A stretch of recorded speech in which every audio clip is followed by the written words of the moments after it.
मेरे प्यारे हमवतनों, नमस्कार। आज 2025 की पहली मन की बात हो रही है। आप लोगों का ध्यान एक बात की तरफ जरूर गया होगा।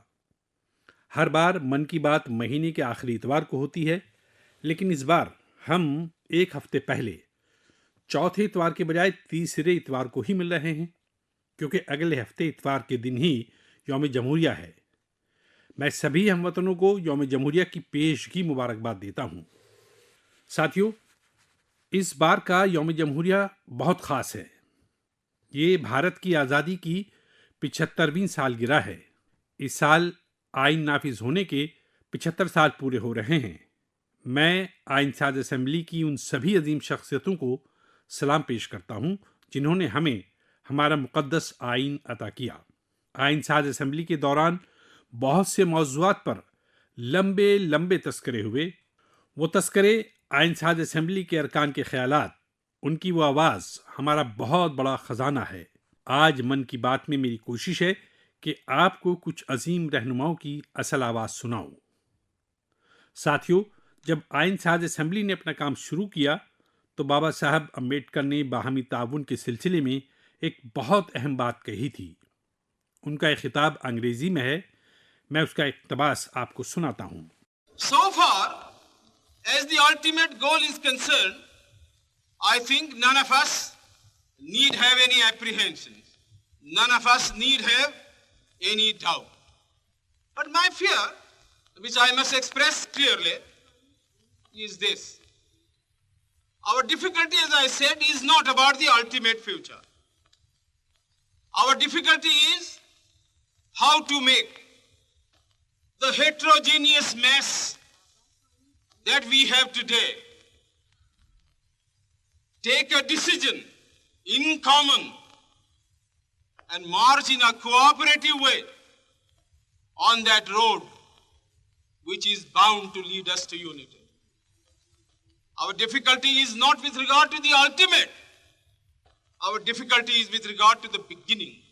साथियों, बाबा साहब इस बात पर जोर दे रहे थे कि आइन साज असेंबली एक साथ एक राय हो और मिलकर सबके मफाद के लिए काम करे। मैं आपको आइन साज असेंबली की एक और ऑडियो क्लिप सुनाता हूँ। ये ऑडियो डॉक्टर राजेंद्र प्रसाद जी का है, जो हमारी आइन साज असेंबली के सरबराह थे। आइए डॉक्टर राजेंद्र प्रसाद जी को सुनते हैं। हमारा इतिहास बताता है और हमारी संस्कृति सिखाती है कि हम शांति प्रिय हैं और रहें। हमारा साम्राज्य, हमारी फतेह दूसरे तरह की रही है। हमने दूसरों को जंजीरों से, चाहे वो लोहे की हों या सोने की, कभी नहीं बांधने की कोशिश की। हमने दूसरों को अपने साथ लोहे के जंजीर से भी ज्यादा मजबूत मगर सुंदर और सुखद रेशम के धागे से बांध रखा है, और वो बंधन धर्म का है, संस्कृति का है, ज्ञान का है। हम अब भी उसी रास्ते पर चलते रहेंगे और हमारी एक ही इच्छा और अभिलाषा है। वो अभिलाषा ये है कि हम संसार में सुख और शांति कायम करने में मदद पहुंचा सकें और संसार के हाथों में सत्य और अहिंसा वो अचूक हथियार दे सकें जिसने हमें आज आज़ादी तक पहुंचाया है। हमारी जिंदगी और संस्कृति में कुछ ऐसा है जिसने हमें समय के थपेड़ों के बावजूद जिंदा रहने की शक्ति दी है। अगर हम अपने आदर्शों को सामने रखे रहेंगे तो हम संसार की बड़ी सेवा कर पाएंगे। साथियों, डॉक्टर राजेंद्र प्रसाद जी ने इंसानी कदरों के तई मुल्क की अहदबंदी की बात कही थी। अब मैं आपको डॉक्टर श्यामा प्रसाद मुखर्जी की आवाज़ सुनाता हूँ। उन्होंने मौक़ों की यकसानियत का मौजू उठाया। डॉक्टर श्यामा प्रसाद मुखर्जी ने कहा था, I hope, sir, that we shall go ahead with our work in spite of all difficulties and thereby help to create that great India, which will be the motherland of not this community or that, not this class of it, but of every person, man, woman and child inhabiting in this great land, irrespective of race, caste, creed or community. Everyone to have an equal opportunity so that he or she can develop himself and herself according to the best talent and serve the great common motherland of the earth. साथियों, मुझे उम्मीद है आपको भी आइन साज assembly के मुबाहिसे से ये असल ऑडियो सुनकर अच्छा लगा होगा। हम हम वतनों को इन ख्यालात से तहरीक हासिल करके ऐसे भारत की तामीर के लिए काम करना है जिस पर हमारे आइन के मेमारों को भी फख्र हो। साथियों, यौम जमहूरिया से एक दिन पहले 25 जनवरी को वोटरों का कौमी दिन है। ये दिन इसलिए अहम है क्योंकि इस दिन भारत के इंतखाबी कमीशन का क़याम अमल में आया था। इंतखाबी कमीशन हमारे आइन के मेमारों ने आइन में हमारे इंतखाबी कमीशन को जमहूरियत में लोगों की हिस्सेदारी को बहुत बड़ा मकाम दिया है। मुल्क में जब 1951-52 में पहली बार इंतखाबात हुए तो कुछ लोगों को अंदेशा था कि क्या मुल्क की जमहूरियत जिंदा रहेगी, लेकिन हमारी जमहूरियत ने सारे अंदेशों को गलत साबित कर दिया। आखिर भारत मादर जमहूरियत है। पिछली दहाइयों में भी मुल्क की जमहूरियत को तक़वियत मिली थी, खुशहाल हुई थी। मैं इंतखाबी कमीशन का भी शुक्रिया अदा करूंगा जिसने वक्तन फ़वक्तन हमारे राय दहिंदगी के अमल को जदीद बनाया है, मजबूत किया है। कमीशन ने अवामी ताकत और तक़वियत देने के लिए तकनीक की ताकत का इस्तेमाल किया है। मैं इंतखाबी कमीशन को गैर जानिबदाराना इंतखाबात के उसके पाबंद अहद रहने पर मुबारकबाद देता हूँ। मैं मुल्क के अवाम से कहूँगा कि वो ज़्यादा से ज़्यादा तादाद में अपने वोट के हक़ का इस्तेमाल करें, हमेशा करें और मुल्क के जमहूरी अमल का हिस्सा भी बने और इस अमल को तक़वियत भी दें। मेरे प्यारे हमवतनों, प्रयागराज में महाकुंभ का आगाज़ हो चुका है। लोगों का यादगार सैलाब, एक ऐसा नज़ारा जिसका तसव्वुर न किया जा सके और सबको अपने बराबर समझने का गैर मामूली संगम। इस बार कुंभ में कुदरत की तरफ से कई अहम वाक़यात भी हो रहे हैं। कुंभ का ये उत्सव तनव्वुअ में यकजहती का उत्सव है। संगम की रेत पर पूरे भारत के, पूरी दुनिया के लोग जमा होते हैं। हजारों बरस से जारी इस रिवायत में कहीं भी कोई तफरीक नहीं, जात पात नहीं। इसमें भारत के जुनूब से लोग आते हैं, भारत के मशरिक़ और मगरिब से लोग आते हैं। कुंभ में गरीब अमीर सब एक हो जाते हैं। सब लोग संगम में डुबकी लगाते हैं, एक साथ भंडारों में भोजन करते हैं, प्रसाद लेते हैं। तभी तो कुंभ यकजहती का महाकुंभ है। कुंभ का इनकाद हमें यह भी बताता है कि कैसे हमारी रिवायतें पूरे भारत को एक बंधन में बांधती हैं। शुमाल से जुनूब तक अकायद को मानने के तरीके एक जैसे ही हैं। एक तरफ प्रयागराज, उज्जैन, नासिक और हरिद्वार में कुंभ का इनकाद होता है, वैसे ही जुनूब के खित्ते में गोदावरी, कृष्णा, नर्मदा और कावेरी नदी के किनारों पर पुष्करम होते हैं। ये दोनों ही मौके हमारी मुक़द्दस नदियों से, उनके अकायद से मुंसलिक हैं। इसी तरह कुंभकोणम से तिरुक्कड़यूर, कुड़वासल से तिरुचिरई, बहुत से ऐसे मंदिर हैं जिनकी रिवायत कुंभ से वाबस्ता हैं। साथियों, इस बार आप सब ने देखा होगा कि कुंभ में नौजवानों की हिस्सेदारी भरपूर तरीके से नजर आती है। और ये भी सच है कि जब नौजवान नस्ल अपनी तहजीब के साथ, फ़ख्र के साथ वाबस्ता हो जाती है तो इसकी जड़ें और मजबूत हो जाती हैं और तब इसका सुनहरा मुस्तकबिल यकीनी हो जाता है। हम इस बार कुंभ के डिजिटल नक्शे कदम भी इतने बड़े पैमाने पर देख रहे हैं। कुंभ की आलमी मकबूलियत हर भारतीय के लिए फ़ख्र की बात है। साथियों, कुछ दिन पहले ही मगरबी बंगाल में गंगा सागर मेले का भी काबिल दीद इनेकाद हुआ है। संक्रांति के इस मुक़द्दस मौके पर इस मेले में पूरी दुनिया से आए हुए लाखों अकीदतमंदों ने डुबकी लगाई है। कुंभ, पुष्करम और गंगा सागर मेला हमारे साबका, हमारे समाजी मेलजोल, हमारी हम आहंगी, यकजहती में इजाफा करने के मौके हैं। ये मौके भारत के लोगों को भारत की रिवायात से वाबस्ता करते हैं और जैसे हमारे शास्त्रों ने दुनिया में धर्म, अर्थ, काम, मोक्ष चारों पर जोर दिया है, वैसे ही हमारे त्यौहार और रिवायतें भी रूहानी, समाजी, सकाफती और माशी हर पहलू को भी तक़वियत देती हैं। साथियों, इस महीने हमने पौष शुक्ल द्वादशी के दिन रामलला की प्राण प्रतिष्ठा के मौके की पहली सालगिरह मनाई है। इस साल पौष शुक्ल द्वादशी 11 जनवरी को पड़ी थी। इस दिन लाखों राम भक्तों ने अयोध्या में रामलला के रूबरू दर्शन करके उनका आशीर्वाद हासिल किया। प्राण प्रतिष्ठा की ये द्वादशी भारत की तहजीबी बेदारी की नए सिरे से प्रतिष्ठा की द्वादशी है। इसलिए पौष शुक्ल द्वादशी का ये दिन एक तरह से प्रतिष्ठा द्वादशी का दिन भी बन गया है। हमें तरक्की के रास्ते पर चलते हुए ऐसे ही अपनी विरासत को भी महफूज रखना है, इनसे तहरीक लेते हुए आगे बढ़ना है। मेरे प्यारे हमवतनों, 2025 के आगाज में ही भारत ने खला के शुबे में कई तारीखी हुसूलियाबियां की हैं। आज मुझे बताते हुए फख्र है कि एक भारतीय स्पेस टेक स्टार्टअप बेंगलुरु के पिक्सेल ने भारत सैटेलाइट कॉन्स्टिलेशन फायरफ्लाई कामयाबी के साथ खला में भेजा गया है। यह सैटेलाइट कॉन्स्टिलेशन दुनिया का सबसे ज्यादा रेजोल्यूशन वाला हाइपर स्पेक्ट्रल सैटेलाइट कॉन्स्टिलेशन है। इस हुसूलियाबी ने न सिर्फ भारत को जदीद खलाई टेक्नोलॉजी में सबकत दिलाई है, बल्कि ये खुद कफील भारत के समत भी एक बड़ा कदम है। ये कामयाबी हमारे निजी खलाई शोबे की बढ़ती ताकत और इख्तरा की अलामत है। मैं इस हुसूलियाबी के लिए पिक्सेल की टीम, इसरो और इन स्पेस को पूरे मुल्क की तरफ से मुबारकबाद देता हूँ। साथियों, कुछ दिन पहले हमारे साइंसदानों ने खला के शोबे में ही एक और बड़ी कामयाबी हासिल की। हमारे साइंसदानों ने सियारचों की स्पेस डॉकिंग कराई है। जब खला में दो सियारचे मरबूत किए जाते हैं तो इस अमल को स्पेस डॉकिंग कहते हैं। ये तकनीक खला में खलाई स्टेशन तक सप्लाई भेजने और अमले के हामिल मिशन के लिए अहम बात है। भारत ऐसा चौथा मुल्क बन गया है जिसने ये कामयाबी हासिल की है। साथियों, हमारे साइंसदां खला में पौधे उगाने और उन्हें तरोताज़ा रखने की कोशिश भी कर रहे हैं। इसके लिए इसरो के साइंसदानों ने लोबिया के बीज को मुंतखब किया। 30 दिसंबर को भेजे गए बीजों में खला में ही फुटाव आ गया है। ये एक बेहद तहरीक देने वाला तजर्बा है जो मुस्तकबिल में खला में सब्जियां उगाने का रास्ता खोलेगा। ये दिखाता है कि हमारे साइंसदां कितनी दूर अंदेशी के साथ काम कर रहे हैं। साथियों, मैं आपको एक और तहरीक देने वाली पहल के बारे में बताना चाहता हूँ। IIT मद्रास का एक्सट्रीम मरकज खला में मसनूआत साजी के लिए नई तकनीकों पर काम कर रहा है। ये मरकज खला में 3D प्रिंटेड इमारतों, मेटल फॉर्म्स और ऑप्टिकल फाइबर्स जैसी तकनीकों पर तहकीक कर रहा है। ये मरकज बगैर पानी के कंक्रीट तामीर जैसे इनकलाबी तरीकों को भी वज़े कर रहा है।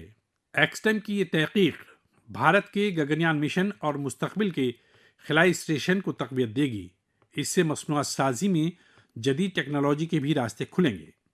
साथियों, ये सभी हुसूलियाबियाँ इस बात का सबूत हैं कि भारत के साइंसदां और इख्तराकार मुस्तकबिल के चैलेंजों का हल निकालने के लिए कितने दूरअंदेश हैं।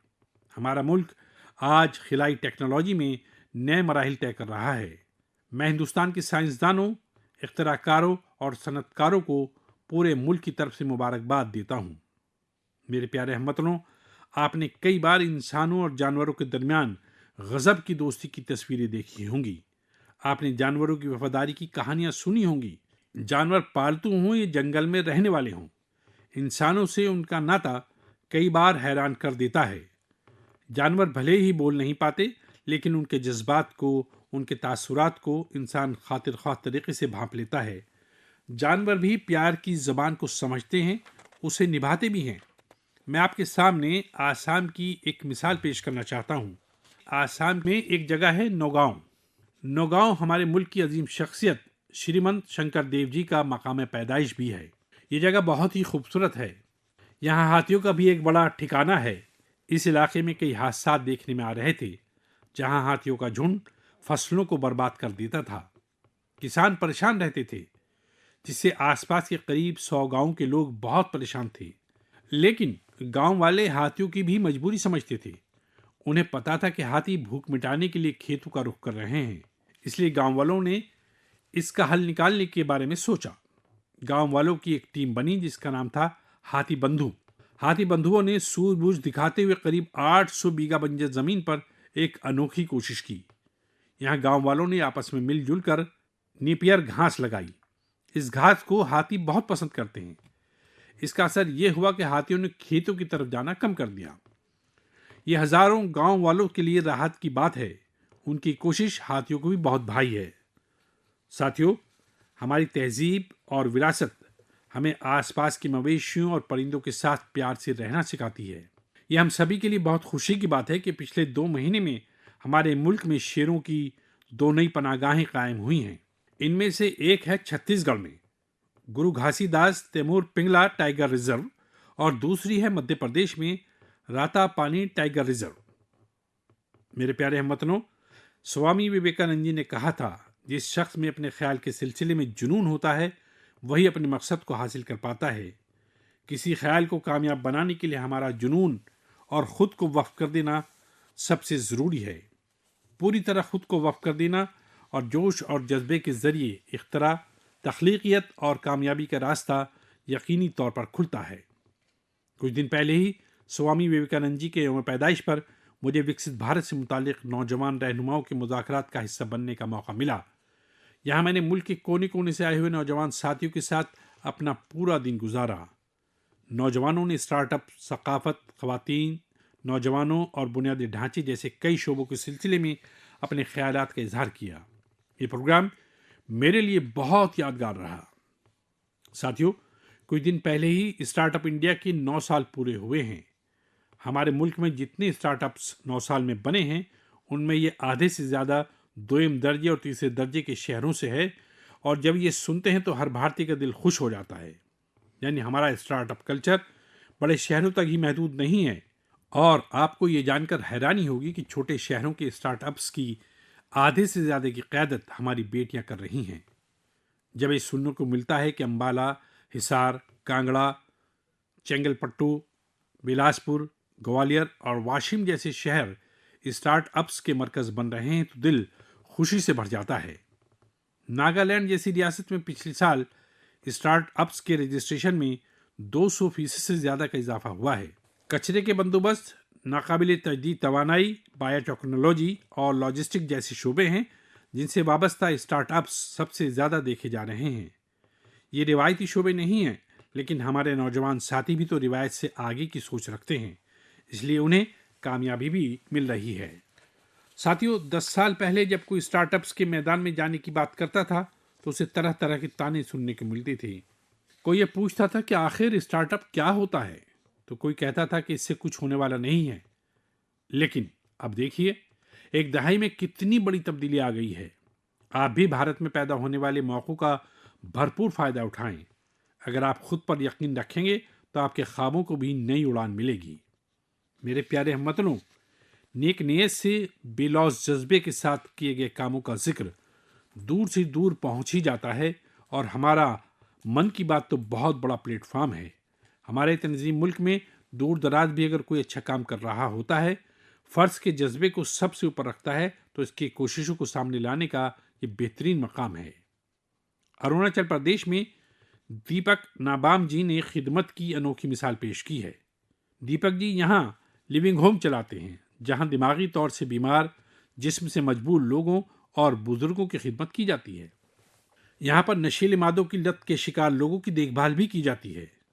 दीपक नाबाम जी ने बगैर किसी मदद के समाज के महरूम लोगों, तशद्दुद के शिकार कुनबों और बेघर लोगों को सहारा देने की मुहिम शुरू की। आज उनकी खिदमत ने एक तंजीम की शक्ल इख्तियार कर ली है। उनकी तंजीम को कई इनामात से भी नवाजा गया है। लक्षद्वीप के कवरती जजीरे पर नर्स के तौर पर काम करने वाली के हिंडुम्बी जी, उनका काम भी बहुत तहरीक देने वाला है। आपको ये जानकर हैरानी होगी कि वो 18 साल पहले सरकारी नौकरी से रिटायर हो चुकी हैं, लेकिन आज भी उसी हमदर्दी और मोहब्बत के साथ लोगों की खिदमत में मसरूफ़ हैं जैसे वो पहले करती थी। लक्षद्वीप के ही केजी मोहम्मद जी की कोशिश ये भी अनोखी है। उनकी मेहनत से मिनीकॉय जजीरे का मरीन इको निज़ाम मजबूत हो रहा है। उन्होंने माहौल के तईन लोगों को बेदार करने के लिए कई गीत लिखे हैं। उन्हें लक्षद्वीप साहित्य कला अकेडमी की तरफ से बेहतरीन इलाकाई गीत का अवार्ड भी मिल चुका है। केजी मोहम्मद रिटायरमेंट के बाद वहाँ के म्यूजियम से वाबस्ता होकर भी काम कर रहे हैं। साथियों, एक और बड़ी अच्छी खबर अंडमान और निकोबार द्वीप जज़ायर से भी है। निकोबार ज़िले में वर्जिन कोकोनट ऑयल को हाल ही में जीआई टैग मिला है। जीआई टैग के बाद एक नई पहल हुई है। इस तेल की पैदावार से वाबस्ता ख़वातीन को मुनज़्ज़म करके अपनी खिदमत आप ग्रुप बनाए जा रहे हैं। उन्हें मार्केटिंग और ब्रांडिंग की खुसूसी तरबियत भी दी जा रही है। ये हमारी कबायली बिरादरियों को मुआशी तौर पर बाख्तियार बनाने की समत एक बड़ा कदम है। मुझे यकीन है मुस्तकबिल में निकोबार का वर्जिन कोकोनट ऑयल दुनिया भर में धूम मचाने वाला है और इसमें सबसे बड़ा ताउन अंडमान और निकोबार के ख़वातीन की अपनी मदद आप ग्रुप का होगा। मेरे प्यारे हमवतनों, पल भर के लिए आप एक मंजर का तसव्वुर कीजिए। कोलकाता में जनवरी का वक्त है, दूसरी जंग अज़ीम अपने उरूज पर है और इधर भारत में अंग्रेज़ों के खिलाफ गुस्सा इंतहा पर है। इसकी वजह से शहर में चप्पे चप्पे पर पुलिस वालों की तैनाती है। कोलकाता के बीचों बीच एक घर के आसपास पुलिस ज्यादा चौकस तरीके से मौजूद है। इसी दौरान लंबा कत्थई कोट पैंट और काली टोपी पहने हुए एक शख्स रात के अंधेरे में एक बंगले से कार लेकर बाहर निकलता है। मजबूत हिफाजती इंतजामात वाली कई चौकियों को पार करते हुए वो एक रेलवे स्टेशन गोमो पहुंच जाता है। ये स्टेशन अब झारखंड में है। यहाँ से एक ट्रेन पकड़कर वो आगे निकलता है। उसके बाद अफगानिस्तान होते हुए वो यूरोप जा पहुंचता है और ये सब अंग्रेजी हुकूमत की मजबूत किलाबंदी के बावजूद होता है। साथियों, ये कहानी आपको फिल्मी मंजर जैसी लगती होगी। आपको लग रहा होगा इतनी हिम्मत दिखाने वाला शख्स आखिर किस मिट्टी का बना होगा। दरअसल ये शख्स कोई और नहीं, हमारे मुल्क की अजीम शख्सियत नेताजी सुभाष चंद्र बोस थे। 23 जनवरी यानी उनके यौम पैदाइश को हम पराक्रम दिवस के तौर पर मनाते हैं। उनकी शुजाअत से वाबस्ता इस दास्तान में भी उनकी शुजाअत की झलक मिलती है। कुछ साल पहले मैं उनके उसी घर में गया था जहां से वे अंग्रेजों को चकमा देकर निकले थे। उनकी वो कार अब भी वहां मौजूद है। वो तजर्बा मेरे लिए बहुत ही खास रहा। सुभाष बाबू एक दूरंदेश शख्सियत के मालिक थे। हौसला तो उनके रवैये में रचा बसा था। इतना ही नहीं, बहुत हुनरमंद मुंतजिम थे। महज 27 साल की उम्र में वो कलकत्ता कॉरपोरेशन के चीफ एग्जीक्यूटिव अफसर बने और इसके बाद उन्होंने मेयर की जिम्मेदारी भी संभाली। एक मुंतजिम की हैसियत से भी उन्होंने कई बड़े काम किए। बच्चों के लिए स्कूल, गरीब बच्चों के लिए दूध का इंतजाम और सफाई सुथराई से मुतालिक उनकी कोशिशों को आज भी याद किया जाता है। नेताजी सुभाष चंद्र बोस का रेडियो के साथ भी गहरा रिश्ता रहा है। उन्होंने आज़ाद हिंद रेडियो का क़याम किया था, जिस पर उन्हें सुनने के लिए लोग बड़ी बेसब्री से इंतजार करते थे। उनके ताल्लुकात से गैर मुल्की इंतजामिया के खिलाफ लड़ाई को एक नई ताकत मिलती थी। आज़ाद हिंद रेडियो पर अंग्रेजी, हिंदी, तमिल, बंगला, मराठी, पंजाबी, पश्तो और उर्दू में न्यूज़ बुलेटिन नशर होता था। मैं नेताजी सुभाष चंद्र बोस को सलाम पेश करता हूँ। मुल्क भर के नौजवानों से मेरा इसरार है कि उनके बारे में ज़्यादा से ज़्यादा पढ़ें और उनकी ज़िंदगी से लगातार तहरीक हासिल करते रहें। साथियों, मन की बात का यह प्रोग्राम हर बार मुझे कौम की इज्तिमाई कोशिशों से, आप सबकी इज्तिमाई क़ुव्वत इरादी से वाबस्ता करता है। हर महीने मुझे बड़ी तादाद में आपके मशवरे, आपके ख्यालात मिलते हैं और हर बार इन ख्यालात को देखकर तरक्की याफ्ता भारत के अज़्म पर मेरा यकीन और बढ़ जाता है। आप सब इसी तरह अपने अपने काम से भारत को आला तरीन मुल्क बनाने के लिए कोशिश करते रहें। इस बार मन की बात में फिलहाल इतना ही। अगले महीने फिर मिलेंगे भारत के बाशिंदों की हुसूलियाबियों, अज़ाइम और तकमीलात की नई दास्तानों के साथ। बहुत बहुत शुक्रिया। नमस्कार।